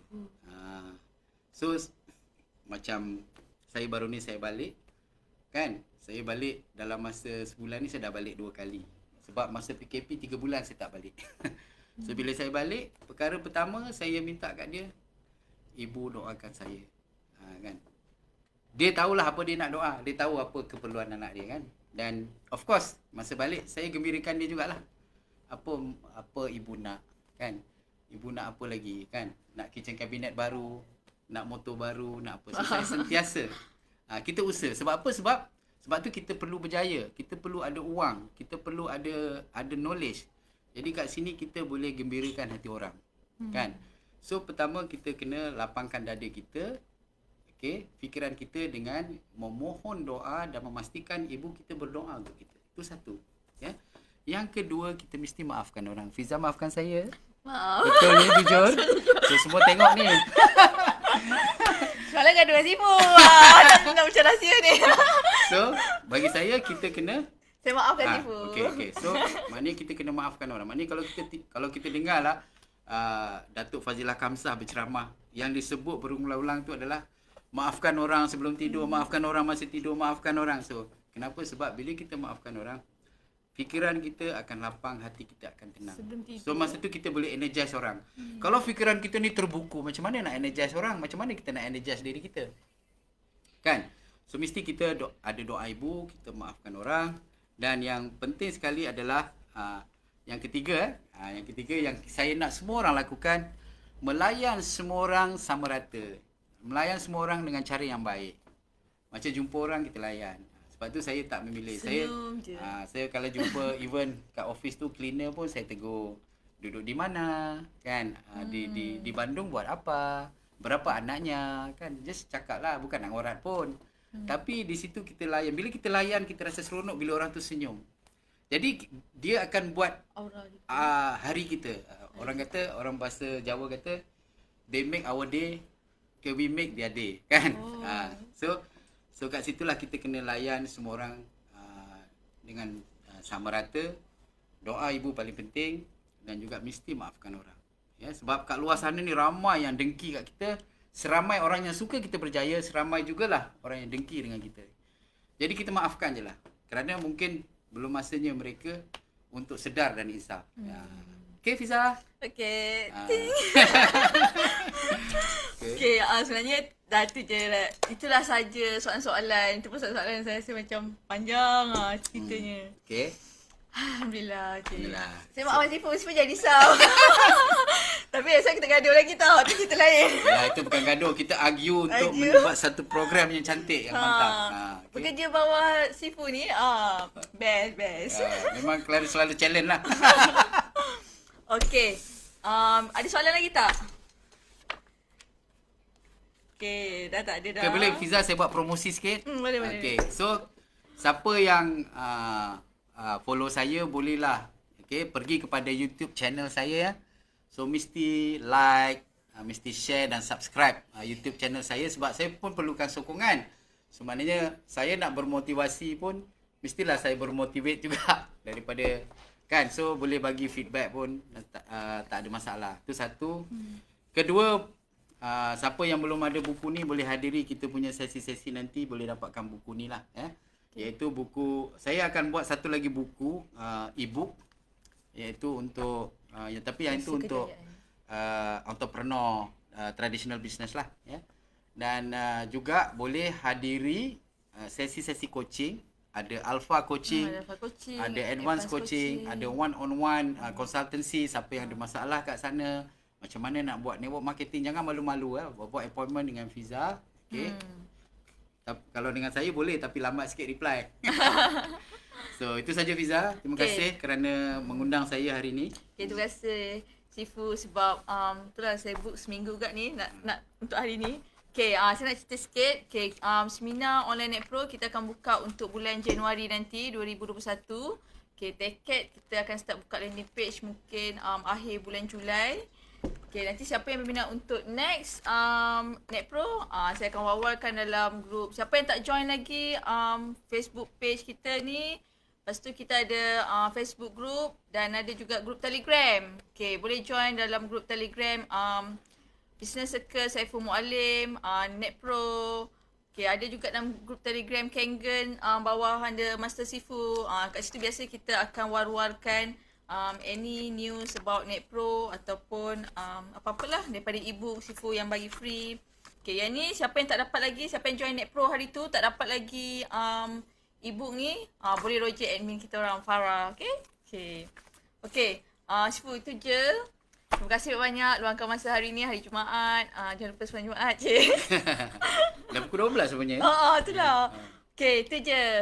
Okay, terima kasih semua yang join. Terima kasih. Bye. Assalamualaikum warahmatullahi wabarakatuh. Salam.